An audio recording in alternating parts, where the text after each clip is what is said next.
बहुत धन्यवाद। जो गर्त में है, जो गलत है, उन्हीं को सुधारने के लिए संत होते हैं। तो आपको लगता सलमान खान गलत थे? भाई मैं तो मिट्टी से नहाता हूँ। थोड़ा चेहरा तो नहीं हो सकता, तो फेस वॉश से लग रहा है सर। कि आप कंट्रोवर्सी क्यों है? क्योंकि आपकी रिसर्च ही नहीं है। आपका एक बयान सामने आता है जिसमें आपने कहा कि आजकल की जो बहुएं हैं चाइनीज माल है। मैं भी एक बहू हूँ, क्या मैं चाइनीज माल हूँ? सॉरी। तो आपने एक गाना सुना होगा, ब्लू है पानी पानी, उसमें लड़कियां कितने कम कपड़े पहनी।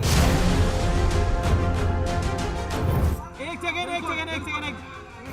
रोक।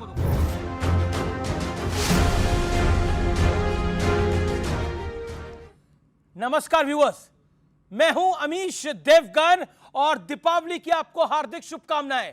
और दीपावली के मेगा खास शो में आपका अभिनंदन है। आज का यह शो बेहद खास है क्योंकि आज हमारे साथ एक बेहद खास मेहमान है। युवाओं के बीच इनका स्वैग अलग ही है, यानी सुपरहिट है। सोशल मीडिया पर इनकी फैन फॉलोइंग हर दिन हर रोज पुराने रिकॉर्ड तोड़ रही है। दूसरी तरफ इनसे जुड़ी कंट्रोवर्सी भी खूब चर्चा में रहती है क्योंकि ये कई बार ऐसे बयान देते हैं कि खुद फंस जाते हैं और कई बार इन्हें माफी तक मांगनी पड़ जाती है। हालांकि इनकी फैन लिस्ट काफी लंबी है जिसमें बुजुर्ग भी हैं, युवा भी हैं, महिलाएं भी हैं और अब तो बच्चे भी शामिल हैं। ये पैदा तो मध्य प्रदेश में हुए लेकिन वृंदावन को इन्होंने अपनी कर्म भूमि बना लिया। इनकी पॉपुलैरिटी इतनी बढ़ गई है कि इन्हें बिग बॉस से स्पेशल इनविटेशन मिला और नाना करते हुए ये वहां भी पहुंच गए। ये हिंदुत्व का नया चेहरा बनकर उभर रहे हैं। इन्हें आप सनातन का यंग फेस भी एक तरह से कह सकते हैं। अब तो आप समझ ही गए होंगे आज हम किन के साथ संवाद करने वाले हैं। जोरदार तालियों के साथ अभिनंदन करिए राधा रानी के अनंत भक्त का, जाने माने कथावाचक, जन सेवा के लिए मशहूर अनिरुद्ध आचार्य महाराज जी का।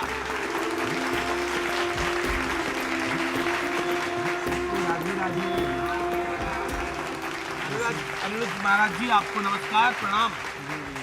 कैसे हैं आप? एकदम अच्छी है विराज जी, चलिए बहुत बहुत धन्यवाद।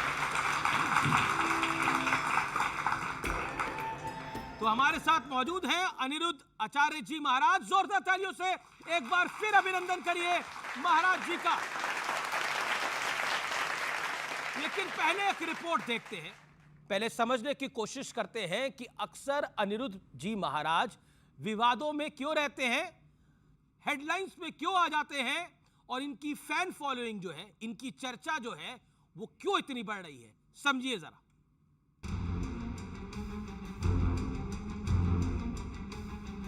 कल ही आई थी बिग बॉस की पूरी टीम। कितने पैसे रख रहे थे? करोड़ों, लेकिन मैंने मना कर दिया।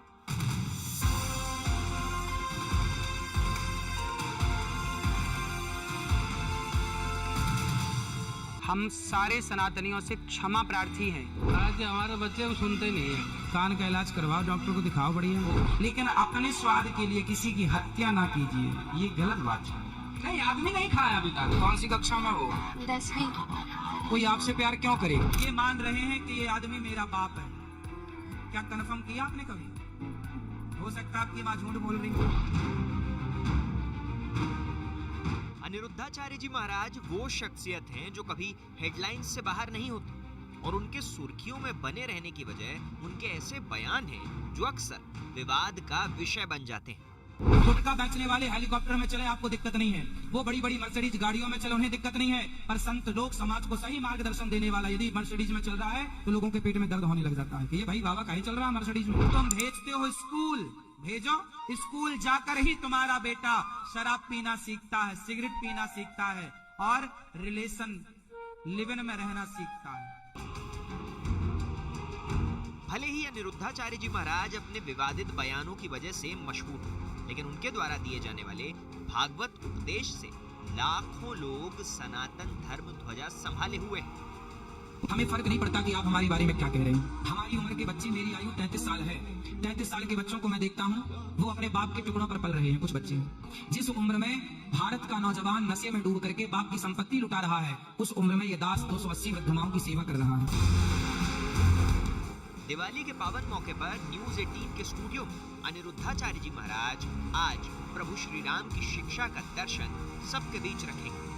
साथ ही उन विवादों पर भी अपना पक्ष रखेंगे जो उन्हें अक्सर विवादों के केंद्र में लाकर खड़ा कर देता है। तो हमारे साथ मौजूद है अनिरुद्ध आचार्य जी महाराज, आपका अभिनंदन है एक बार फिर से। हमारे साथ मौजूद है विवेक श्रीवास्तव, मेहरुद्दीन रंगरेज जी, एक नेता लेफ्ट हैं, एक AIMIM के साथ जुड़े हुए हैं। मेरे साथ कपिल कक्कड़ है जो कि तर्कशास्त्री है। मेरे साथ BK त्यागी जी है, उनका भी अभिनंदन है, जो कि जाने माने साइंटिस्ट हैं। और मेरे साथ एक और मेहमान है गोपाल शरण जी, छोटे गुरु जी, उनका भी अभिनंदन है। तो जोरदार तालियों के साथ आप सबका भी अभिनंदन है। तो महाराज जी, संवाद को शुरू करा जाए अगर आपकी अनुमति हो तो। शुरू किया जाए। अनिरुद्ध जी महाराज, आप धर्म से हिंदू हैं, कर्म से धर्मगुरु हैं, फिर भी आप विवादों के सेंटर में क्यों आ जाते हैं? देखिए, जो बात कही जाती है वो तो समाज हित, राष्ट्र हित के लिए कही जाती है।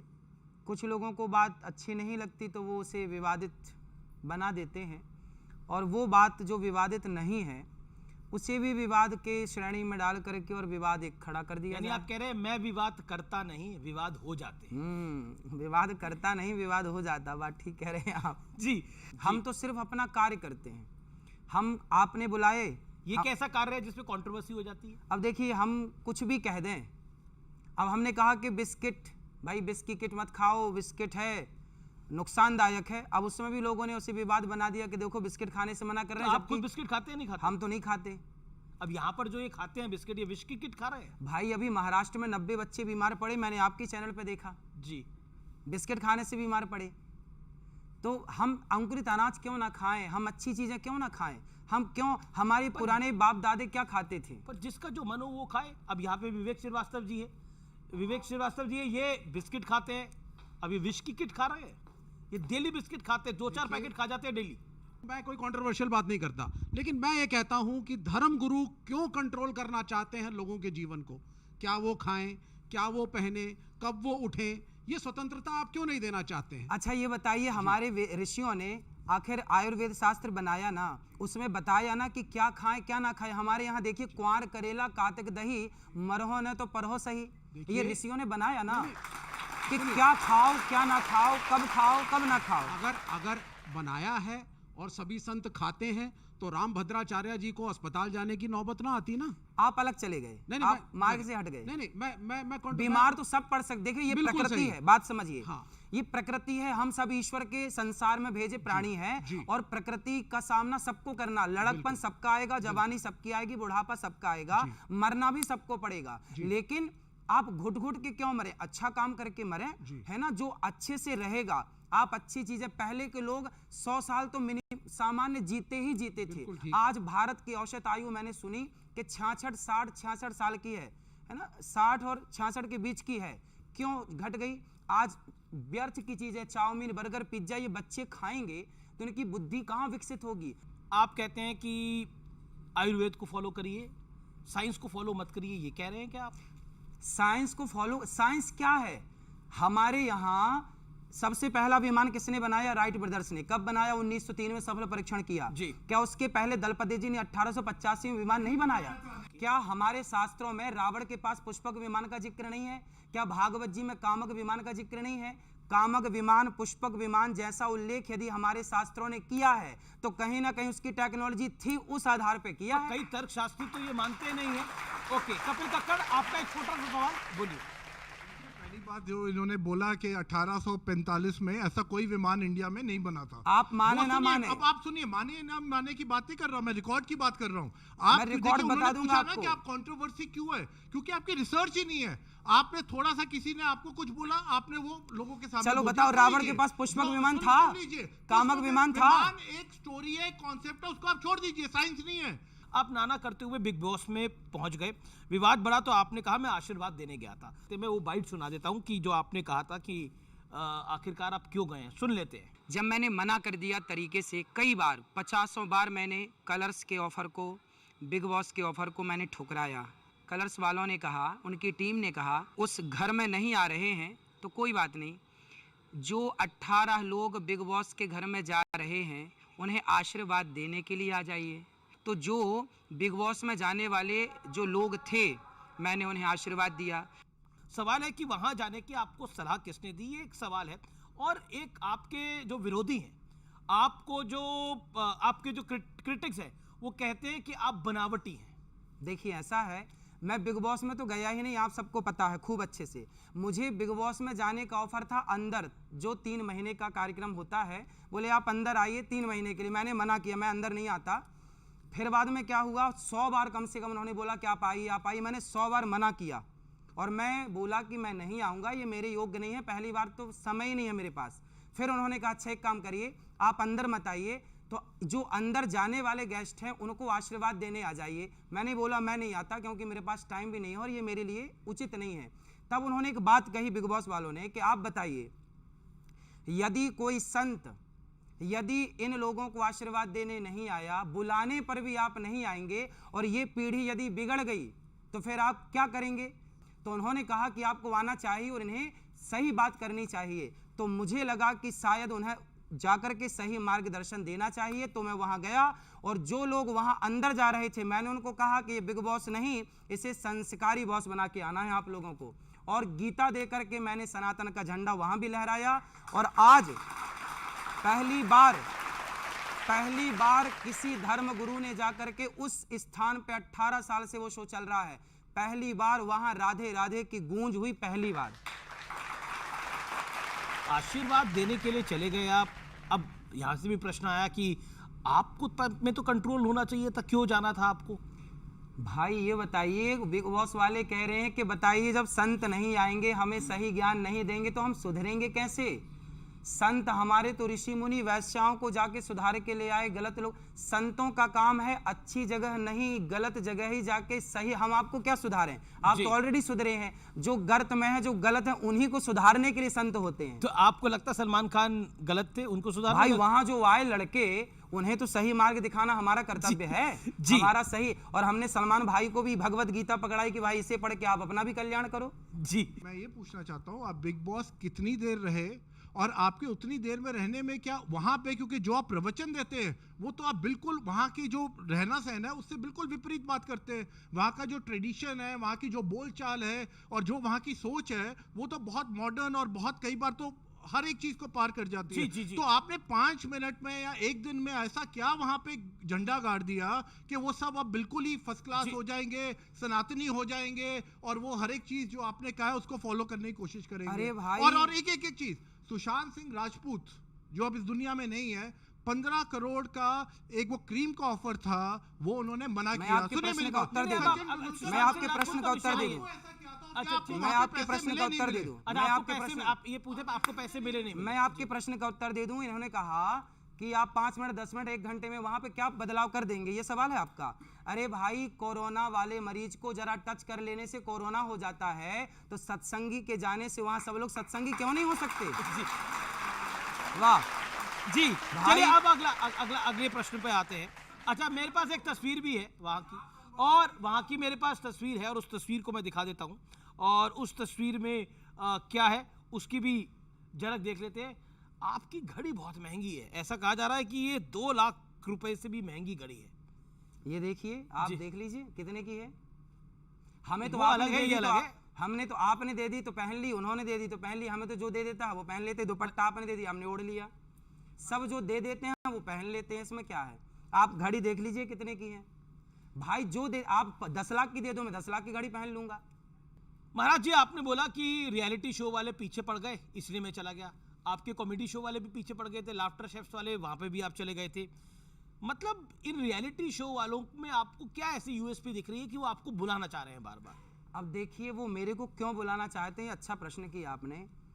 बॉलीवुड के लोग मेरे को क्यों बुलाना चाहते हैं, उसके पीछे की गणित ये समझिए कि इकलौता ये दास अनिरुद्ध ही है जो बॉलीवुड की सबसे ज़्यादा वो बातें सामने लाता है जो गलत हैं। जैसे दाने दाने में केसर कदम, वो गुटखा बेचते हैं। जीना अगर ज़रूरी है तो पीना बहुत ज़रूरी है, मुझे पीने का शौक़ नहीं, पीता हूँ गम भुलाने को। इस तरह के गाने बना के शराब को प्रमोट कर रहे हैं। जंगली रमी डाउनलोड करा रहे हैं बड़े बड़े सुपर डुपर स्टार।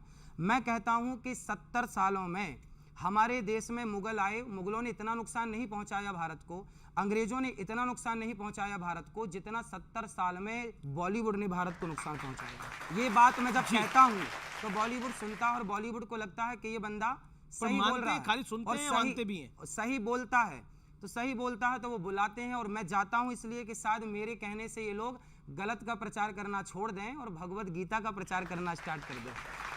तो आपको लग रहा है कि आपके जाने से बदलाव आएगा? अरे बदलाव ना आया होता तो हम यहाँ बैठ के क्या कर रहे हैं, वो बदलाव के ही तो प्रमाण हैं। जी, आप बातें तो बहुत अच्छी बना लेते हैं और नहीं लेते, सच्चाई है। और संवाद भी बहुत अच्छा कर लेते हैं, लेकिन आजकल आपने मैरिज ब्यूरो भी खोला हुआ है। क्या? जिसकी मैरिज ब्यूरो भी खोल ली है, जिसकी चाहे आप शादी कराना चाह रहे हैं, आप सलमान खान के पीछे पड़े हुए हैं कि शादी करिए, और जिम्मेदारी उठा लिया आपने। हाँ तो मैंने बोला कि मैं ढूंढ के दे दूंगा लड़की, ये भैया बैठे हैं ढूंढ देंगे। जी हाँ जो आप शादी का भी आप ले लेंगे काम, आप जो है धर्म का भी ज्ञान ले लेंगे, आप जो है क्या नाम है फिल्म वालों का भी, उन पे भी आप जो है मतलब आप चाहते हैं कि हर जगह जो है मेरा वर्चस्व बना रहे। तो वर्चस्व बनाने की बात नहीं है, समाज को सही दिशा देने की बात का काम होता है अपने धर्म का प्रचार और प्रसार करना, ना कि किसी के खिलाफ कोई टिप्पणी करना या ऐसी सुर्खियां। देखिए आप अच्छा काम करिए, सुर्खियां आपके पास खुद चलकर आएंगी और लोग भी आपके पास चलकर आएंगे। जब तक आप सुर्खियों के लिए काम करते रहेंगे, देखिए कुछ दिन दिखाती है मीडिया भी और लोग भी कुछ दिन सुनते हैं, उसके बाद फिर जब लोगों को लगता है कि ये तो कोई कॉमेडी हो रही है तो वो फिर बैक हो जाते हैं। जी ओके, आपका कोई सवाल नलिनी? सवाल है गुरुजी कि आपने कहा कि आप शादी का भी पूरा जिम्मेदारी लेते हैं, तो आपका एक बयान सामने आता है जिसमें आपने कहा कि आजकल की जो बहुएं हैं चाइनीज माल है, कोई गारंटी नहीं है इनका। मैं भी एक बहू हूं, क्या मैं चाइनीज माल हूं? अब सवाल आया ये। देखिए चाइनीज नहीं, ऐसा होता, मैंने ये कहा कि देखो जो बहुएं संस्कारी होती हैं वो परिवार को लेके चलती हैं, लेकिन जो बात बात में बिगड़ जाती हैं, बात बात में गुस्सा होकर घर भाग जाती हैं। बीवी का काम है सिर्फ मुंह पे उंगली लगा ले, ना, ना, पति का भी काम है कि थोड़ा चुप रहे। चलिए, पति का भी काम है कि थोड़ा चुप रहे, लेकिन जो बार बार बिगड़ जाए तो चाइना मॉडल ही बिगड़ता है बार बार, चाहे वो पुरुष हो चाहे वो स्त्री, जो बिगड़ जाए वो चाइना मॉडल है। जी, लेकिन आपने ये जो मतलब आप ये मैरिज ब्यूरो की बात जो आपको मैंने सवाल पूछा, क्या आपको लगता है ये जो शादी का चक्कर है इसमें आप सबको क्यों फंसाना चाहते हैं? सब खुश हैं, ऐसे ही रह रहे हैं लोग साथ में, आप उस लिव इन रिलेशनशिप के भी खिलाफ हैं? तो लिव इन बिल्कुल गलत है, हमारे संस्कारों के बिल्कुल खिलाफ है। आप विवाह करके रहिए ना, कौन सी आफत आ रही है? आपने भी विवाह किया है। राधा कृष्ण की पूजा करते हैं? क्यों ना करें, करते हैं ना। हाँ करते हैं। विवाह कृष्ण ने किससे किया था? अरे भगवान श्री कृष्ण का राधा रानी से विवाह हुआ, भांडी वट में। सरकार कभी वृंदावन आके देखा भी करो, यहाँ बैठे बैठे कुछ ना मिलेगा। नहीं। राधा रानी का विवाह भगवान श्री कृष्ण से हुआ भांडी वट में, आज गर्ग संगीता में लिखा है। आप जो है बॉलीवुड को कंट्रोल करना चाहते हैं, फ्रीडम ऑफ एक्सप्रेशन को कंट्रोल करना चाहते हैं, फिल्में आपके हिसाब से बने, मीडिया एंकर आपके हिसाब से बोले, ये हमारे हिसाब से थोड़ी बोल रहे हैं। सुनिए, न्यूज आपके हिसाब से आए, मैं इसके खिलाफ हूँ। दूसरी बात, ना आप पहले इनसे पूछ लो कि मेरे हिसाब से बोल रहे हैं क्या? मैं तो वैसे कह रहा हूँ भाई, ये अगर आप यही चाहते हैं कि सब कुछ धर्मगुरुओं के हिसाब से इस देश का मीडिया कंट्रोल हो, फिल्में कंट्रोल हो, लेखन कंट्रोल हो, तो ये तो गलत चीज है। अरे तो गलत तो हो रहा है, मुन्नी बदनाम हुई चल रहा है संसार में, आपने रोका उसके खिलाफ बात की? जी चलिए, अब अच्छा, मैं आपसे एक सवाल पूछता हूँ। सलमान खान से आपकी मुलाकात हुई, इंसान कैसे लगे आपको? उन्होंने आपसे कोई सलाह मांगी? सलाह, देखिए हम लोगों का संवाद हुआ, बातचीत हुई, बहुत सारी बातें हुई, बहुत सारी बातें मैंने कही, तो उन्होंने बात कही कि देखो ये बहुत गहरी बात है जी, ये समझदारों के लिए है। तो उन्होंने बातें बहुत सारी समझी, बहुत सारी बातें हुई। मैंने उनको बोला कि वृंदावन गौरी गोपाल आइए, जो वृद्ध माताएं रहती हैं उनका दर्शन करिए। फिर उन्होंने पूछा कि आप क्या करते हैं? मैंने कहा कि वृंदावन में गौरी गोपाल आश्रम है, जहाँ 290 वृद्ध माताएं हैं और वहाँ पर बच्चे पढ़ते हैं, 150 बच्चे पढ़ते हैं, अखंड रसोई चलती है। उन्होंने कहा ये तो बहुत बड़ा काम कर रहे हैं आप। उन्होंने कहा, उनको पता लगा कि मैं वहाँ जाने का कोई पैसा मैंने नहीं लिया। वहाँ मुझे बुलाया 2 घंटे के लिए बिग बॉस में, तो उन्हें पता लगा कि मैंने कोई पैसा नहीं लिया। तो उन्होंने खुद कहा कि आप जब इतनी सेवा करते हैं तो आपको पैसा लेना चाहिए। मैंने कहा मैं पैसे के लिए नहीं, आपके प्रेम के लिए आया हूँ, और फिर कभी आप वृंदावन आएंगे तो आपको दर्शन कराएंगे। तो उन्होंने खुद कहा कि आप जो पैसा लेंगे, बोले आप कहीं भी जाया करिए तो पैसा लिया करिए, बोले न्यूज़ चैनल में भी जाया करिए तो पैसा लिया करिए ताकि माताओं की सेवा हो सके। तो उन्होंने बोला कि पैसा लिया करो। सोचिए, और उस व्यक्ति ने कहा कि आप पैसा लिया करिए, जबकि यदि मैं लिया होता तो उन्होंने कैसे क्यों बोला? तो पैसा की बात ये नहीं तो उसका भी जवाब होगा कि जिसमें बोला जा रहा है कि पैसे आपने लिए थे, आपने बोला आपने पैसे बिल्कुल नहीं लिए, बिल्कुल नहीं लिए थे पैसे। लेकिन एक आप पे आरोप है कि आप माफी वीर हैं, हर चीज के लिए आप माफी मांग लेते हैं। रियलिटी शो में शामिल हुए तो उसके लिए भी आपको माफी मांगनी पड़ी। भाई हमारे भारत के संस्कार क्या, जरा हाथ बढ़ाइए अपना इस तरफ, एक हाथ, ये सॉरी हमारे यहाँ जरा टच भी हो जाए ना जरा किसी को, तो हम लोग क्या बोलते हैं, सॉरी। तो हम बचपन में जब देखते ना शक्तिमान, तो उसमें शक्तिमान क्या सिखाता था, सॉरी शक्तिमान। तो जरा कुछ हो जाए, जरा आपको कोई बात बुरी लगे, जरा कुछ दिक्कत हो तो सॉरी, आप खुश रहें बस। लेकिन आप एक ज्ञानी व्यक्ति हैं, आपको बार बार ऐसे, मैं ज्ञानी नहीं हूं, मैं आप सबका दास हूं। पर आप विवाद में फंस जाते हैं और फिर आपको माफी मांगनी पड़ जाती है। कोई बात, देखिए हम स्टूडेंट हैं, हम विद्यार्थी हैं, हमारे यहाँ शास्त्र इतने अथाह हैं, ज्ञान इतना है कि सारी जिंदगी पढ़ते रहो, कोई ये नहीं कह सकता कि मैं ज्ञानी हूँ। आपने ये जो भगवान कृष्ण और भोलेनाथ का रिश्ते की बात करी, इस पर आप कुछ कहना चाहते हैं? इस पे देखिए वो तो विवाद यूं ही लोग खड़ा कर देते हैं, कोई वीडियो तो कोई एविडेंस किसी के पास है नहीं, कुछ भी बस विवाद करना है, हमने कुछ बोला विवाद करना है तो लोग बात कर देते हैं। कोई आप कह रहे कि ऐसा कुछ हुआ ही नहीं, कुछ एविडेंस ही नहीं किसी के पास। जी, लेकिन अगला आरोप आप पर यह है कि राजनीति में जातिगत जनगणना की बात बहुत हो रही है, आप इससे सहमत हैं, असहमत हैं? नहीं, मैं सहमत बिल्कुल नहीं हूँ। क्यों? भाई ये बताइए, क्या हमारे मुसलमान भाइयों में सिया सुन्नी की जाति गणना होती है? तो फिर हिंदुओं में ब्राह्मणों की, क्षत्रियों की जाति जनगणना क्यों हो? आप सीधा ये करो ना कि भारत में हिंदू कितने हैं, मुस्लिम कितने हैं, सिख कितने हैं, ईसाई कितने हैं, यहूदी कितने हैं, पारसी कितने हैं, ये बात हो। ब्राह्मण, क्षत्रिय, यादव, जाट कितने हैं, ये क्यों जनगणना हो? भाई हिंदू कितने हैं ये जान लो, जातियों में विभाग मत करो वरना लड़ जाएगा।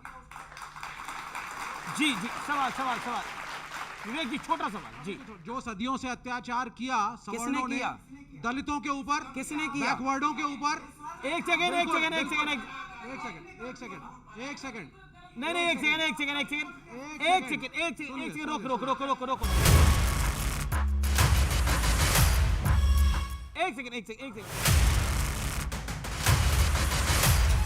मेरा निवेदन ये है, वो सवाल पूछ रहे हैं महाराज जी से, तो महाराज जी जवाब दे देंगे।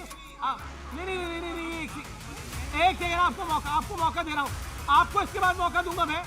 देखिए मेरा ये प्रश्न है महाराज जी, मैं कोई व्यक्तिगत आपके खिलाफ नहीं हूं, आप बहुत अच्छे व्यक्ति हैं, बहुत अच्छा बोल रहे हैं, और मैं पहले भी आपसे चर्चा कर चुका हूं, लेकिन हमें अपने इतिहास को बदलना होगा अगर उसमें गलतियां हैं जिससे भारत आगे बढ़ सके, और वो तब बदले। सुनिए इतिहास को बदलने की बात कर रहे हैं? इसके इतिहास को बदल रहा हूं। मंदिरों में दलितों की एंट्री नहीं होती थी सब जगह, बिहारी जी में सुनिए, कोई मना ही नहीं। स्वामी विवेकानंद ने कहा है कि मुझे दुख है कि हिंदू धर्म इस पे जाके बॉयल डाउन कर चुका है, क्या खाओ क्या ना खाओ, और किसको छुओ किसको ना छुओ, अनटचेबिलिटी रही है इस मुल्क के अंदर। पहले आप बताइए किस इतिहास को बदलने की आप बात कर रहे हैं, किस इतिहास की? नहीं, देखिए किस इतिहास की? अगर आप इस बात को नकारेंगे, आप ठीक कह रहे हैं, अगर आप नकारेंगे कि दलितों के साथ कभी अत्याचार नहीं हुआ तो ये गलत। अरे राम ने माता शबरी को गले लगाया। आज के 2 साल पुराना मेरा ही बयान है, एक लौता, मैंने एक बड़े मंच से कहा और अपने हर मंच से हर बार कहता हूं, हर कथा में ये बात कहता हूं कि हमारे यहाँ ब्राह्मण, क्षत्रिय, वैश्य और शूद्र, हम चारों एक पिता की संतान हैं। हमारे यहाँ भगवान नारायण के मुख से ब्राह्मणों से मुखमासीद बाहु राजन्यः कृतः ऊरु तदस जदवैश्यः पदभ्यांग शूद्रो अजायत। भगवान नारायण, श्रीमन नारायण के मुख से ब्राह्मण, भुजाओं से क्षत्रिय, जंघाओं से वैश्य और चरणों से शूद्र। जब एक पिता की संतान है तो फिर हमारे यहाँ छुआछूत कभी था ही नहीं। अंग्रेजों ने, मुगलों ने ये फूट डालो शासन करो की नीति भेजी है और ये डाली है, हमारे यहाँ नहीं था। जी, यदि हमारे यहाँ छुआछूत होता तो भगवान राम शबरी के घर ना जाते और भगवान राम निषाद राज को गले ना लगाते। आपका एक वीडियो वायरल है जिसमें आप कहते हैं क्षत्रिय, ब्राह्मण, वैश्य, शूद्र ये सब ये भाई हैं, लेकिन हमने तो यही सुना है हिंदू, मुस्लिम, सिख, ईसाई भाई हैं। भाई कौन हो सकता है? आप गाय को माता मानते हैं, मैं गाय को माता मानता हूं, तो हम दोनों भाई हो सकते हैं। मैं गाय को माता मानूं और आप गाय को काट के खा जाएं, फिर हम और आप भाई नहीं हो सकते। ये भाई नहीं हो सकता ना। मैं भारत को माता कहूं और आप भारत माता को भारत माता ना कहें तो हम आप कैसे भाई हो सकते हैं? मैं गंगा को माता कहूं और आप गंगा को माता ना माने, हम और आप कैसे भाई हो सकते हैं? भाई वही हो सकता है जो गाय गंगा को अपनी माता माने, भारत देश को अपनी माता माने, वो भाई है। सवाल मेरा ये है कि आप जो भी बात कहते हैं वो अगर 500 साल पहले जो सामाजिक व्यवस्था थी या हमारा समाज था उसके लिए तो ठीक बैठती है। आज की तारीख में जहां हम साइंस और टेक्नोलॉजी की बात करते हैं उस केस में उस नज़रिए को देखते हुए आपने अपने आप को अभी तक अपग्रेड क्यों नहीं किया? आप पुरानी बातों को दोहराए जा रहे हैं, उन्हीं वैल्यू सिस्टम की आप बात करते हो, लेकिन आज का जो समाज है, आज का जो युवा है, उनको आप बड़े क्रिटिकली देखते हो कि नशा करते हैं कॉलेज जाके। ऐसा नहीं है। आज अगर हमारी इकोनॉमी पूरे दुनिया के तीसरे नंबर पे आई है तो उसमें टेक्नोलॉजी का इतना बड़ा योगदान है और वो उन्हीं यूनिवर्सिटी और इंस्टीट्यूशन से आ रहे हैं जहां आप कह रहे हो कि नशेड़ी पैदा हो रहे हैं। तो ये जो व्यू पॉइंट है आपका, आप चाहते हैं कि वो सभी लोग आश्रम में जाएं या वो धर्म की शिक्षा लें, तो टेक्नोलॉजी का सोच पुरानी है। आप त्यागी जी, हुआ सवाल आपका। हाँ। आपने बोला आपकी सोच पुरानी है। आप कह रहे हैं कि अपग्रेड क्यों नहीं करते अपने आप को? अरे भाई, हमारे वेद वचन है, मातृ देवो भव, पितृ देवो भव, अतिथि देवो भव, आचार्य देवो भव। क्या इसको भी अपडेट करने की जरूरत है? ये तो ऑलरेडी अपडेट है। ये तो सैकड़ों साल बाद भी अपडेट रहेगा। इससे बड़ी विचारधारा क्या हो सकती है? एक आज का बच्चा हमारे पास भी है, गोपाल शरण जी हैं, छोटे गुरु जी के नाम से इनको जानते हैं, वृंदावन से हैं। अब देखिए, ये छोटा बच्चा है जी, ये भारत की संस्कृति, ये भारत है, ये है भारत जी। मैं आपसे एक सवाल कर दूं इस बच्चे के लिए, जितने संस्कार इस बच्चे में आज, ये मेरे को लगता है 7-8 साल का बच्चा होगा, 6 साल का, जितने संस्कार 6 साल के बच्चे में है अपने माँ बाप के प्रति, आज देख लीजिए 20 साल के बच्चे में भी इतने संस्कार बाहर की दुनिया में नहीं है। और ये पूरा काम है इनके माँ बाप के द्वारा दिया गया संस्कार, गुरुकुल में पढ़ाना, संस्कृत पढ़ाना, भारतीय संस्कृति पढ़ाना। कितने अच्छे श्लोक बोले गए बच्चा। लेकिन सब बच्चे तो गुरुकुल में नहीं जा सकते, ये भी एक प्रश्न होगा। पाकिस्तान का जो आप बात कह रहे हैं, इसी वजह से विनाश हुआ आज की डेट में, क्योंकि उन्होंने बच्चों को सिर्फ मदरसों में भेजा, उन्होंने टेक्नोलॉजी, साइंस कुछ नहीं पढ़ाया। सबसे बड़े वैज्ञानिक गुरुकुल में पढ़ करके हुए हैं लोग, सबसे बड़े वैज्ञानिक जी। अब बताइए, अब आर्यभट्ट कहाँ पढ़े हैं? आर्यभट्ट कहाँ पढ़े हैं? गुरुकुल में पढ़े हैं। भगवान राम कहाँ पढ़े हैं? गुरुकुल में पढ़े। भगवान श्री कृष्ण जो सुदर्शन धारी थे वो कहाँ पढ़े? गुरुकुल में। अर्जुन जो सबसे बड़े गांडीवधर थे वो कहाँ पढ़े? गुरुकुल में पढ़े। सबसे बड़ा साइंस कहाँ से पैदा हुआ? गुरुकुल से हुआ। जी जी। लेकिन अब हमारे साथ छोटे गुरु जी हैं, गोपाल शरण जी, और आप तो खुद भी बहुत अच्छा गोपी गीत गाते हैं, सुनाते हैं। आइए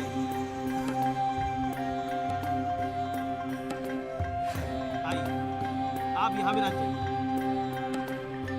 अब सुनाइए, जोरदार तालियां जी, सुनाइए।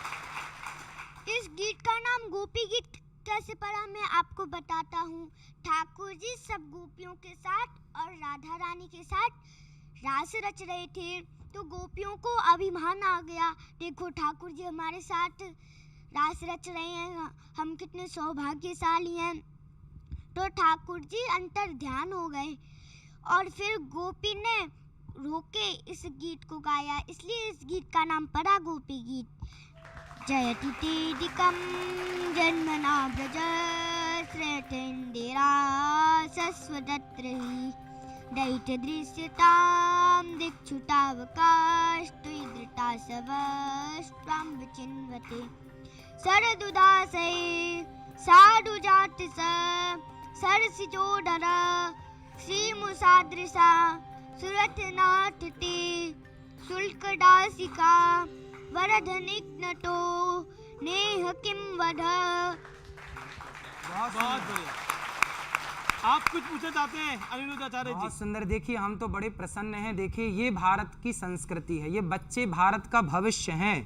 और ये बच्चे, आप ये मत सोचिएगा कि केवल इस संस्कृत जानते हैं और वेद पुराण ही जानते हैं, ये बच्चे ही आगे चल के विज्ञान को भी जानेंगे, अंतरिक्ष को भी जानेंगे। यही बच्चे और तरीके से जानेंगे, यही बच्चे आगे चल के सैटेलाइट भी बनाने की क्षमता रखेंगे। चलिए जोरदार तालियां इस बालक के लिए। हमारे साथी लोग जो है अनिरुद्धाचार्य जी पे जो चढ़ाई कर रहे थे, बच्चे के लिए तालियां भी बजाने में कंजूसी कर गए। ये ताली होनी चाहिए, इतनी कंजूसी तो नहीं होनी चाहिए। लेकिन मैं जानना चाह रहा हूँ, एक माइक माइक लेके कि मतलब बच्चे के लिए ताली क्यों नहीं बजाई गई। विवेक, देखिए बच्चे के लिए ताली बजाने में कोई समस्या नहीं है, लेकिन मेरा यह मानना है कि बच्चे का उपयोग ना करें अपने एजेंडा को आगे बढ़ाने के लिए। ये गल जी देखिए इसको बुरा ना माने। देखो उपयोग तो आप लोग करते हैं राजनीति में सब चीजों का, हम लोग तो सच्ची भावना से कार्य करते हैं। बच्चे का समय है खेलने का, कूदने का, खेलता अपने को कूदता भी है डेवलप वो। करने का, एक टाइपकास्ट करके कि हर बच्चा बैठ के वेद पुराण, उसके पिताजी बगल में बैठे हैं, माताजी बैठी हैं, वो खेलता है। एक चीज, दूसरी बात, आपने कन्वर्जन की बात करी। आपने कहा कि साहब लोग कन्वर्ट हो रहे हैं। एक तरफ अनिरुद्धाचार्य जी महाराज जिनके इतने फॉलोअर्स हैं, वो जातिवाद को कहते हैं साहब है ही नहीं, डिस्क्रिमिनेशन कभी हुआ ही नहीं। लेकिन सच्चाई ये है जातीय डिस्क्रिमिनेशन हुआ, इसीलिए लोगों ने धर्म बदला। कभी सुनिए, हुआ मदर होता तो टेरेसा, राम जी शबरी को गले ना लगाते, समझो तो। बस 10 सेकंड बोलूंगा। मदर टेरेसा 19 साल की लड़की चेकोस्लोवाकिया से कलकत्ता आती है। एक औरत के ऊपर चींटियां चढ़ी थी और इस देश में लोग चलते जा रहे थे, सड़क पे कोई ध्यान नहीं दे रहा था, और वो लड़की उसको लेकर के अस्पताल जाती है, धरना देती है, तब उसको एडमिट किया जाता है। और बाद में जब वही बड़ी होकर के मदर टेरेसा बनके इस मुल्क के अंदर गरीबों की सेवा करती है, जो आपका समाज नहीं करता, कन्वर्जेशन का सबसे बड़ा एजेंडा लेके ही वो यहाँ आई थी। वो यहाँ आई ही इसलिए थी कि कन्वर्जेशन को बढ़ावा दे सकें, और आप जैसे लोग उनके पक्ष में हो गए। बच्चों को छोड़ करके सड़क पे उतरिए ना। उतरते हैं, घर घर जाते हैं, लोगों को समझाते हैं कि कन्वर्जेशन ना करो, घर घर जाते हैं, भगवत गीता दे के आते हैं, तो अभी तो पेट में दर्द है आप लोगों के। एक सेकंड विवेक जी, पेट में क्या जाएगा? ये ले अपनी कंट्री। अरे तो 30,000 लोग गौरी गोपाल में रोज खाते हैं फ्री में, सबके लिए रसोई खुली है। विवेक जी, धर्मवाद और हमारे वामपंथ में यही एक टकराव है। आप कभी मजदूरों, गरीबों, उन सड़क छापों की बात नहीं करते जो सड़क पे भूखा मरता है। आप केवल बात करते हैं, हम तो घर भी जाते हैं, गले लगाते हैं। देखिए बार बार सनातन की बात करते हैं। सनातन का सबसे बड़ा केंद्र हाल फिलहाल में अयोध्या रहा। श्री राम लला का मंदिर वहां पे बन गया, लेकिन श्री राम मंदिर को जिस पॉलिटिकल पार्टी की सरकार ने बनाया, वो वहां से सरकार वो चुनाव हार गई। कोई बात नहीं, फिर जीत जाएगी जी। अच्छे काम करते रहो, लगे रहो, हो जाएगा।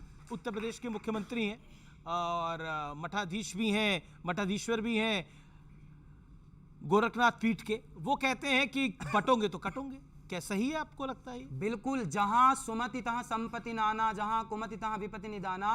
एक झाड़ू बहुत सारी तिनकों से जोड़ के बनाई जाती है और वो सारे कचरे को साफ करती है, पर वही झाड़ू यदि बिखर जाए तो स्वयं कचरा हो जाती है। हमारे देश में अंग्रेजों ने क्या नारा दिया? फूट डालो, शासन करो। यदि संगठित होता सनातन, हिंदू संगठित होते, तो क्या मजाल थी मुगलों की और अंग्रेजों की कि भारत को गुलाम बना सकते। वो तो बट गया जातवाद में, और उसी जातवाद में आज नेता लोग बांट रहे हैं। अब मेरा अगला सवाल है, आप बार बार कहते हैं कि जो फिल्म वाले हैं वो धर्म के लिए कुछ नहीं करते।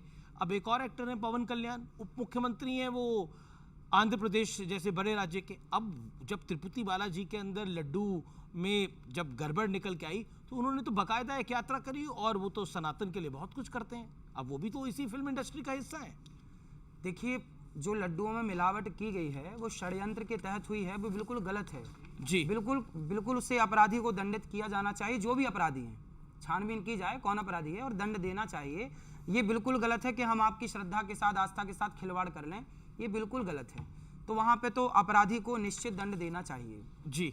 लेकिन अगला सवाल मेरा आपसे ये है कि आप स्वैग वाले बाबा हैं, आप सोशल मीडिया पे खूब वायरल हो जाते हैं। स्वैग का मतलब समझते हैं ना, मतलब आपका मतलब एक तरह से एक बड़ी फैन फॉलोइंग है, लेकिन आपके वीडियोस वायरल हो जाते हैं। आपकी बातें धर्म कर्म वाली नहीं होती, वायरल होने वाली होती हैं। तो ये स्वैग क्यों है? अरे भाई, धर्म कर्म वाली बातें सुनने का टाइम कहाँ है। आजकल तो लोग 10 सेकंड की वीडियो सुनते हैं, उसी से आकलन कर लेते हैं कि बात कैसी है, सही है कि गलत है। आजकल पूरा सुनने का टाइम किसे है? पूरी बात सुन लेते हैं। मेरे पास एक आप ही की एक बाइट है, आइए सुना देते हैं आपको। हम एकादशी के दिन कोलगेट कर सकते हैं? कॉलगेट? हाँ, उसमें नमक बताया जाता है। कॉलगेट तो कभी नहीं करना चाहिए, एकादशी के दिन क्यों? अब आपने बोला कोलगेट ही नहीं करना चाहिए, ब्रश ही ना करे आदमी, तो क्या क्यों करे? करे? दातून का जमाना था, दातून कर लो भैया, सब सबसे लोगों को उत्तम। दातून आपके मिलेगी मसूड़े कहाँ मस्त पर? रहेंगे, अब स्वस्थ शहरों में रहेंगे। दातून कहाँ से आएगी? कोई बात नहीं, तो हल्दी, नमक और सरसों का तेल डालिए और मिक्स करके ब्रश में लगा के कर लीजिए। आपके दांत कभी दांतों में दर्द ही नहीं होगा। आप ब्रश से करिए, हल्दी, नमक और सरसों का तेल। अरे मैं करता हूँ सरकार, मैं मिट्टी से नहाता हूँ और सरसों के तेल उसी से दे रहे हैं, उसे आपको भी अपने अंदर भी तो उतारना पड़ेगा। आप करते हैं तो वो भी डालिए सोशल मीडिया पे। हाँ, डालेंगे। तभी तो लोगों को अपने पता नहाते लगेगा हुए की कि तस्वीरें आप डालें सोशल डबल मीडिया पे। स्टैंडर्ड, आप अपने लिए तो ये आज की सुविधा के लिए अनुसार चाहिए मेहरुद्दीन आपको। जी, मेहरुद्दीन और आप जी। लोगों को जो है ये कह रहे हैं बरसों भैया, पुराने पहले ले जाना चाहते हैं। मेहरुद्दीन जी, आप क्या चाहते हैं अपने नहाते हुए की तस्वीर डालें? अब यही दिखाना बाकी है। अच्छा, भाई मैं तो सवाल है। मिट्टी से नहाता हूँ। अच्छा, आप क्या कह रहे हैं साहब, आप क्या कह रहे हैं? मैं गुरुजी पूछ रहा हूँ, आप साबुन से नहाते हैं या मिट्टी, बाल भी मिट्टी से धुलता हूँ, मिट्टी मुल्तानी सर मिट्टी। इतना गोरा चेहरा तो नहीं हो सकता, तो फेस वॉश से लग रहा है सर, मिट्टी से तो नहीं हो सकता। आप आइए, अब आप कहो तो मैं आपको गिफ्ट कर मुझे समझ में नहीं आ रहा, मुझे ये समझ में नहीं आ रहा, आप इनके नहाने के पीछे क्यों पड़ गए हैं? कभी साबुन, कभी नहाते हुए। ठीक है, वहाँ पे साइंटिस्ट साहब है, छोटा सवाल त्यागी साहब, छोटा सवाल। देखिए, इसमें आप फिर वही पुराने उस पे लेके जा रहे हैं। अब आप बताइए कि आपने घड़ी टाइम कीपिंग के लिए मॉडर्न घड़ी ली हुई है, मोबाइल भी आपके पास, तो पुराने टाइम में तो ये नहीं था। क्यों? पुराने टाइम पर कोणार्क मंदिर नहीं था? 1400 साल पहले बना था, 10 के नोट में उसकी फोटो छपी, वो भी समय बताता था। ये साइंस था हमारे यहाँ। अब उसको हम घड़ी में ले आए तो क्या करें? हम वहाँ जाएं देख रहे हैं, ये ना करें। बताइए ना, ये तो आप बताओ मुझे, आपने अडॉप्ट किया ना मॉडर्न स्टाइल। आप क्या चाहते हैं? ना करें?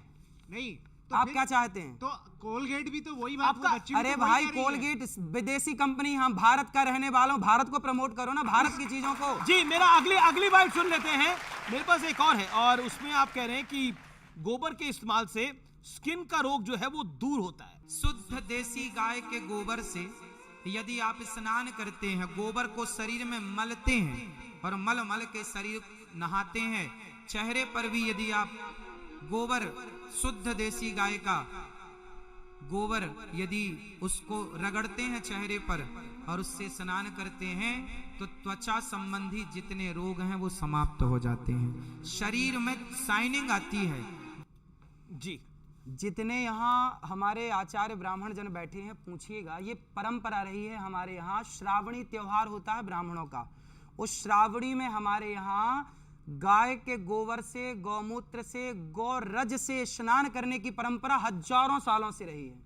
पूछ लीजिए सबसे। आप तो सबको कह रहे हैं ना ऐसे ही करके नहाएं। अरे तो जब परंपरा रही है तो उसमें कोई साइंस रहा होगा। गाय के गोबर में कितना गुण होता है। बिल्ली की पोटी की कॉफी पीने में ऐतराज नहीं है, तो गाय के गोबर से स्नान करने में क्यों ऐतराज? जी, अब मैं अगले प्रश्न में आता हूँ। बिल्ली की नहीं है महाराज। किसकी है? आपको नहीं मालूम है? सब पता है, आप छिपा रहे, आप बिल्ली के मामा लगते हैं। और जानवर की है। अरे एक सेकंड, आप क्या कह रहे हैं? वो बिल्ली की पोटी नहीं है तो किसकी पोटी है? वो बिल्ली की पोटी नहीं है, वो किसी और जानवर की है। वो कॉफी में डालते हैं, उसका जो टेस्ट है उसको कम करने के लिए। आपकी यही तो बात है। आप प्रॉब्लम ये है, वो कह रहे हैं कि मलमूत्र जो है, वो जो मलमूत्र है, वो जो जिसे मलमूत्र कहते हैं, वो बिल्ली का नहीं है, किसी और जानवर का है। अब देखो, ये बिल्ली का पक्ष लेने बैठ गए, जबकि ऑन रिकॉर्ड गूगल करो तो मिल जाएगा कि बिल्ली की पोटी की कॉफी बनने, लेकिन ये लगता है बिल्ली कह रहे हैं कि जो पोटी है वो बिल्ली की नहीं है, किसी और की है। किसकी? आदमी की है। बताओ किसकी है? कोई विदेशी जानवर है उसकी है, कोई विदेशी जानवर है उसकी है। वो बिल्ली नहीं है जो आप बिल्ली बार अरे जानवर कौन सा है आपको तो पता होगा। अरे है तो बिल्ली प्रकार की। आप सुन लीजिए, आप सुन तो लीजिए। है तो मलमूत्र ही। मैं बता रहा हूँ, प्रॉब्लम दो है। एक है कि जो आप करते हैं, आप चाहते हैं सारा संसार वो करे, वो सारा संसार वो क्यों करे? हम टाइम के हिसाब से चलने वाले लोग हैं। मैं माँ बाप को भगवान मानता हूँ, तो मैं चाहता हूँ सब माँ बाप को भगवान माने। जी जी जी, चलिए। जो आप पोटी की बात कर रहे हैं ना, वो बिल्ली की नहीं है, वो दूसरा जानवर है। और है तो जानवर की है तो जानवर की, वो किसी और यूज पर्पस से होती है और वो बहुत महंगी होती है। इसका ये मतलब नहीं कि लोग गोबर अपने शक्ल पे लगाना शुरू करते हैं। अब सोचिए, ये कह रहे हैं बड़ी महंगी है। ठीक है, आपने बोला। ये कह रहे हैं कि उस जानवर की पोटी बड़ी महंगी होती है। मतलब जानवर की पोटी महंगी है तो उसे पी लेंगे, पर गाय का गोबर लगा नहीं सकते। जी जी, चलिए अब मैं अगले प्रश्न पर आता हूं कि आपको लोग कहते हैं कि आप बहुत स्वैग का, जो मैंने बात बोली थी, आपका स्वैग इसलिए आप बहुत बड़ी महंगी गाड़ी पे घूमते हैं। एक तस्वीर है मेरे पास जिसमें वो गाड़ी करोड़ों रुपए की है, उस गाड़ी पे आप घूम रहे हैं, वो तस्वीर देख लेते हैं। अब ये बहुत महंगी गाड़ी है। ये मेरी नहीं है भगवान, जिसके यजमान के घर जाता हूँ। अब मैं आपके स्टूडियो में बैठा हूँ तो कोई कह रही है अनिरुद्धाचार्य जी का स्टूडियो, ये मेरा हो गया क्या? भाई मैं यजमानों के घर जाता हूं तो वो अपनी गाड़ी से ले जाता है। खुद आप डिफेंडर में घूम रहे हैं, आप मेरी गाड़ी नहीं है, आप दिला दो मेरे को ये गाड़ी। जी जी, मैं कह रहा हूँ कि आप खुद डिफेंडर में घूम रहे हैं, स्मार्ट वॉच डालते हैं। ये यजमान की है, अभी तो घूम ही रहे हैं ना। मैं कह रहा हूँ खुद आप डिफेंडर में घूम रहे हैं, स्मार्ट वॉच डालते हैं, एक अच्छी घड़ी भी डालते हैं, कोई 2 लाख 4 लाख की घड़ी डालते हैं, लेकिन बाकी लोगों को कहते हैं मोह माया से दूर रहिए। ना ना ना, मैं कभी नहीं कहता कि मोह माया से दूर है। मैं कहता हूं कि बेटा खूब मेहनत करो, खूब पैसा कमाओ, और खूब समाज की सेवा करो। ये मेरा सिद्धांत है। मैं कभी नहीं कहता कि तुम पैसा मत कमाओ, तुम मोह माया मत करो, मैं बिल्कुल नहीं कहता। आप कहते हो कि पानी पियो छान के, गुरु बनाओ जान के। हाँ तो सही है, इसमें क्या बुराई है? ये गुरु बनाने की आपने तरकीब बताई है। हाँ, विवाह की भी है, पानी पियो छान के, विवाह करो जान के। जी अच्छा, बच्चे कितने अच्छे हैं आपकी राय में? सब अच्छे बच्चे, भगवान, हमारे यहाँ बच्चों को भगवान का दर्जा दिया गया है। बच्चे भगवान हैं और बच्चे बिल्कुल सच्चे हैं। बच्चे ठाकुर जी और क्या है। जी, आपने बच्चों के ऊपर क्या बोला, ये सुना देते हैं आपको। और मेरी बेटी है, ये भी मेरी सुनती नहीं है ना पढ़ती है, बस फोन देखती है। अच्छा ऐसा है, कितने बच्चे हैं आपके? एक ही है, ये ली। अच्छा, तो उसके आसपास कोई और बच्चा नहीं है? नहीं। तो समस्या तो ये है ना कि बच्चों को बच्चे भी तो चाहिए ना खेलने के लिए, इसलिए आप और बच्चा दो उसको। अब बताइए गुरुजी। हाँ तो अच्छा है, जनसंख्या को नियंत्रण करने की बात हो रही है, आप कह रहे बच्चा और। अरे भाई कम से कम एक है, एक बच्चे को कहाँ खेलेगा, किसके संग खेलेगा भैया? गजब कर रहे हैं आप भैया। अरे कम से कम 2 बच्चे तो हों कि आपस में भैया खेल लें, साथ में रहें। तो 1 से भले 2, 2 से भले 3। जब भैया लोग हमारे 10-10 बच्चे पैदा करते तो हम 2-4 तो कर ही सकते हैं।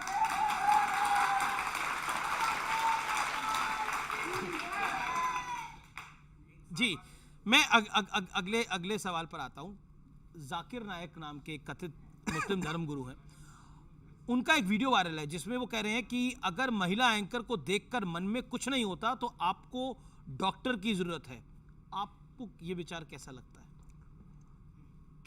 क्या होना चाहिए, क्या भाव आना चाहिए, किस भाव की बात कर रहे हैं वो? वही, अब आप प्रश्न यही है। हमारे यहाँ तो देखिए ये है कि कोई भी महिला दिख जाए, उम्र में बड़ी है तो वो हमारी माँ है, बराबर की है तो बहन है, और छोटी है तो हमारी बेटी है। माँ का भाव जागना चाहिए, बहन का भाव जागना चाहिए, बेटी का भाव जागना चाहिए। एक आपका वीडियो वायरल है जिसमें आपने बोला कि जैसे कपड़े होंगे सामने वाले का एक्शन और आचरण भी वैसा ही होगा।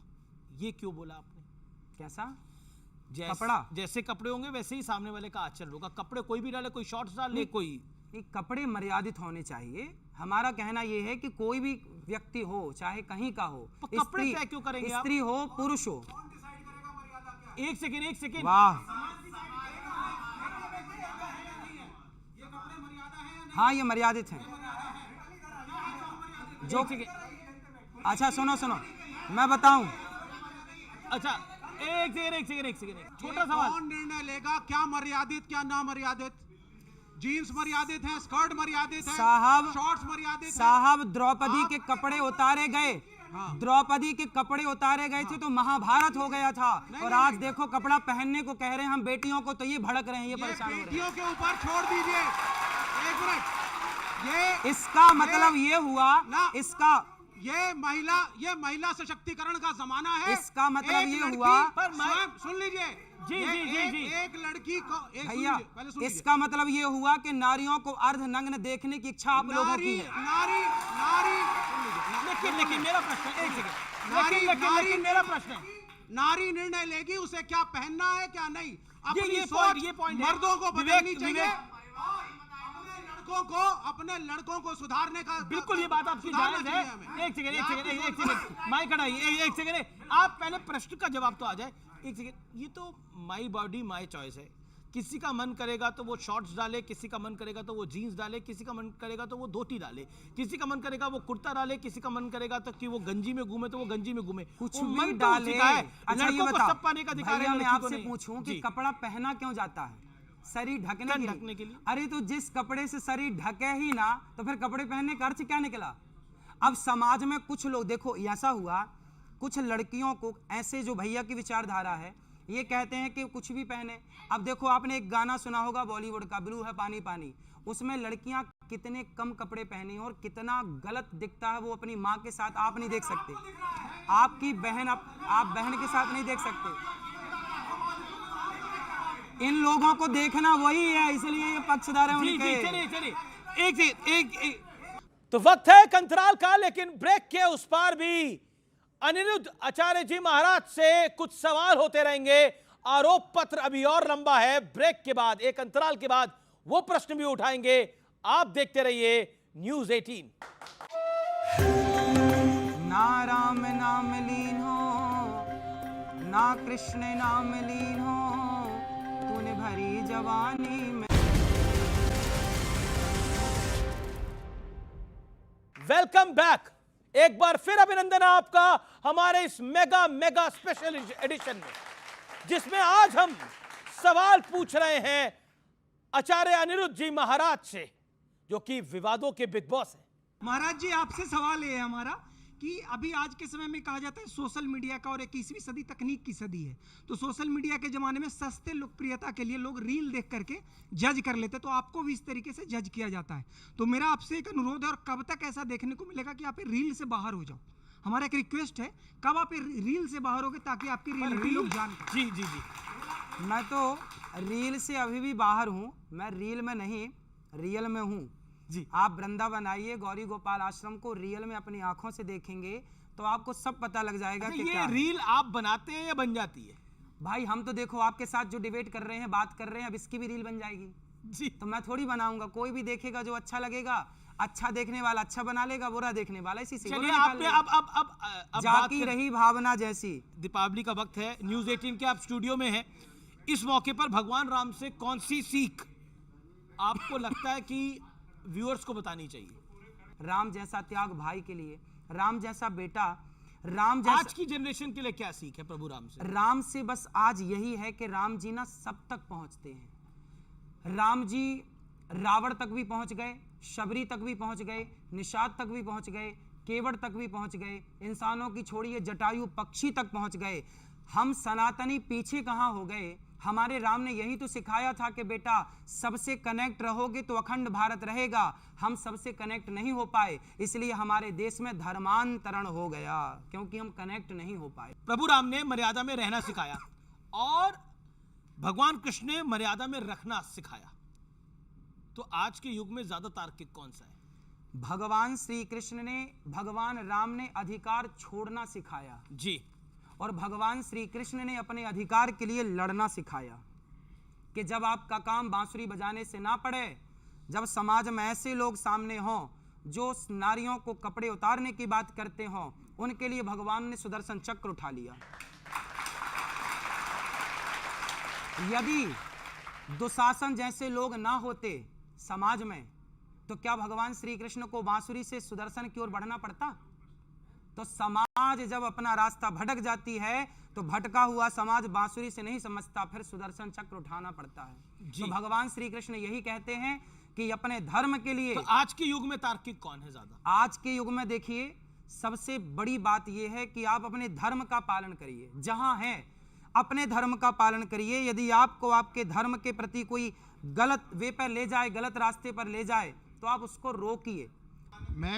मैं पूछना चाहता हूँ गुरुजी, अगर आप किसी को ज्ञान दे रहे हैं तो पहले आपको वो सारी चीजें जो भी आप कहना चाहते हैं, पहले आपको अपने अंदर उतारनी पड़ेगी वो सारी चीजें, तभी लोग आपकी जो बातों को मानेंगे और करेंगे। नहीं तो हमारे जितना बनता है भैया उतना उतारते हैं, अधिकांश उतारते हैं। आप स्मार्ट वॉच पहनेंगे, आप अच्छे कपड़े पहनेंगे, आप क्या चाहते हैं? कपड़े घूमे बिल्कुल नंगे घूमे? क्या चाहते हैं? तो क्या चाहते हैं? बिल्कुल नंगे घूमे?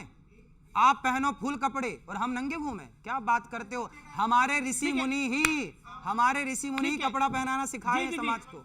अब तस्वीरें देख लेते हैं। मैं कुछ तस्वीरें आपको दिखाऊंगा और उसके ऊपर आपकी राय चाहूंगा। आइए देख लेते हैं पहली तस्वीर किसकी आ रही है। श्री राम और श्री कृष्ण क्या कहना चाहते हैं या कुछ सुनाना चाहते हैं, गुनगुनाना चाहते हैं? ना राम नाम लीन हो, ना कृष्ण नाम लीन हो, तूने भरी जवानी में, तू डूब के मर जा रे चुल्लू भर पानी में, तू डूब के मर जा रे चुल्लू भर पानी में। ना राम नाम लीन हो, ना कृष्ण नाम लीन हो, तूने भरी जवानी में, तू डूब के मर जा रे चुल्लू भर पानी में। जी चलिए अगली तस्वीर देख लेते हैं। श्री राम मंदिर है और शाही ईदगाह मथुरा है, क्या कहना चाहते हैं? क्योंकि आप बिल्कुल जैसे राम मंदिर सजा हुआ है ऐसे कृष्ण दरबार भी एक दिन सजे। हम जल्दी चाहेंगे कि कृष्ण लला का मंदिर भी बने। जी अगली तस्वीर देख लेते हैं कौन सी आ रही है। हाँ केदारनाथ जी में प्रधानमंत्री मोदी। बहुत सुंदर। मोदी जी ही एक ऐसे प्रधानमंत्री मिले इस देश को जो गर्व से कहते हैं कि मैं सनातनी हूं। लेकिन इस बार ही उनकी शक्ति थोड़ी कम रह गई। नहीं तो कम है तो फिर हम सब सहयोग करेंगे तो फिर बढ़ जाएगी। जी चलिए अगली तस्वीर देख लेते हैं किसकी आ रही है। राहुल गांधी जी भी महाकाल के मंदिर में पूजा कर रहे हैं। जी ठीक है, ये भी सीख रहे हैं धीरे धीरे, सनातन को सीख रहे हैं, जान रहे हैं। अब कब तक सीख पाएंगे ये तो ये खुद ही बताएंगे। जी चलिए आप हमारे स्टूडियोज में आए, आपने इतना हमें समय दिया, इसके लिए आपका बहुत बहुत धन्यवाद। मैं आचार्य जी को छोटे गुरु जी को आमंत्रित करता हूं, वो आए यहाँ पर और आप और छोटे गुरु जी का कुछ अगर आप गुनगुना दें चलते चलते। बैठो बेटा बैठिए आप, बिल्कुल चलते चलते सुनाइए भजन सुनाइए। अच्युतम केशवम कृष्ण दामोदरम, अच्युतम केशवम कृष्ण दामोदरम, राम नारायणं जानकी वल्लभम, राम नारायणं जानकी वल्लभम। कौन कहता है भगवान आते नहीं, कौन कहता है भगवान आते नहीं, तुम मीरा के जैसे बुलाते। बहुत बहुत शुक्रिया, बहुत बहुत शुक्रिया आपका हमारे साथ जुड़ने के लिए। तो आज के इस विशेष कार्यक्रम में इतना ही, बहुत बहुत धन्यवाद, नमस्कार।